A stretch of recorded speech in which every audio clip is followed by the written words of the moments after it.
All right, coming to you from the Jeep Trail Garage. Up until now, Tortuga Loca has been pretty much stock. Now we're starting to get the upgrades. I've been waiting. Last year, Jeep Beach, I went out and I got a really good deal on a winch. It has been sitting in the bedroom for a year because we didn't have a bumper to put it on. This year, we got the bumper. So we're gonna go and put it on and see what it takes. Stay with me. So the first thing is to take that skid plate off. It's heavier than it looks. Look, this is the first chance I've gotten to really look at those remote reservoirs of shocks. One of the big advantages of having a Mojave. So we got that off. Next, we're going to be going back behind the bumper here. We've got these panel plugs here, which it helps a lot if you've got one of these panel plug pliers like this. We're going to get those off. That's going to allow us to get the wiring to the fog lights out before we take the bumper off. Okay, so I got the skid plate off, and I pulled the back covers off of the bumper. Now there are a ton of these little panel plugs here. Now that panel plug tool that I had was helpful on most of them, but there's some of them that you can't get back there too. There are other tools you can get that'll get to ones that are in tight spots. I just ended up using a tack puller, and they came out pretty easy. The tough part though was getting off this connector for the fog lights. Now what you end up having to do is there's a little spot right here that you got to push in. But I think I just had so much dirt and debris in there because, yeah, we've been wheeling it. It was a little tough, but I got it off. Next step, drop the bumper. Here we go. Okay, I got all four of the big bolts loose from the Jeep. Got the power disconnected there. This thing should just come right off of here. We're gonna see.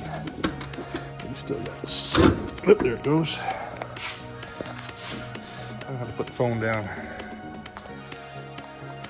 There it is. We are bumperless. Okay, so I got the factory wiring harness and the factory fog lights out of the bumper. It had to come in 3 pieces. I was thinking, oh my goodness, when I got in there, if you've got a little impact, it's real quick. There's a ton of screws that have to come out of there, but they come out real easy. And then there are push plugs that attach it all the way along the back side of this inside piece. So it's not that difficult. It just takes a little time getting those all out. And boy, even though I'm going from plastic on steel, just a steel bumper, I think I'm going to gain I'm going to lose a little weight to begin with, just from all the mud that's up inside there. Of course, the first time that one hits the mud, it'll probably get close to it. Now all that's out, now it's a matter of putting everything together. First thing we'll do is take those factory fog lights, put them in, and connect the wiring harness, and see how we can secure it. All right, there it is, the finished product. It was not that difficult to do. I was really surprised. Now, this was one of the least expensive bumpers that I could find. I wasn't quite convinced that it was going to fit on here because it was listed for a J case, but the mounting bolts they have on there are prefixed in there, and they have some play in it, so they'll move around a little bit, and it just bolted right up on there. I was really impressed with this. Again, the fog lights bolted right up on there. I didn't have a whole lot of hopes. It's a good, solid steel bumper.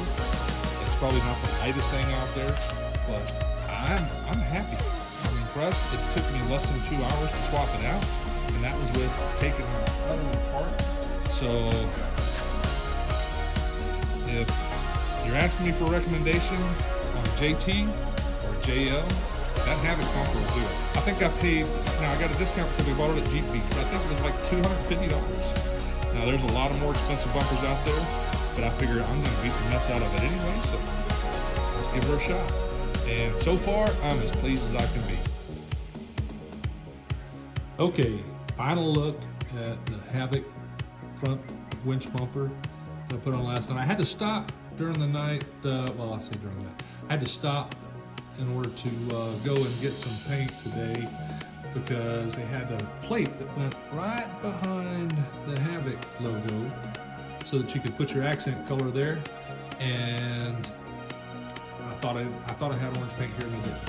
So I went out the day after work and I got the paint and painted the D-shackles and that, and I think it turned out sharp. There it is. Okay, bumper install is complete, and came home today and besides painting the D-shackles and finished up the last couple touches on the bumper, I installed the winch. I have the Rugged Ridge Trekker 10. It's a 10,000 pound winch, which should be plenty for the little Tortuga here. Maybe a little overkill. We got a good deal on it last year, and it has been sitting on my bedroom floor for a year till I got this bumper. And I am excited. We're all done with the bumper. The front end was good. Now, we got another surprise coming up this weekend. Stay tuned. Okay, so I promised y'all something special this weekend, and here it is. Let's get started. We got the bumper, we got the winch, and then on last Friday, that 2-inch Skyjacker lift came in, and over the weekend, my nephew helped me put it in. Oh, you can't stop me now.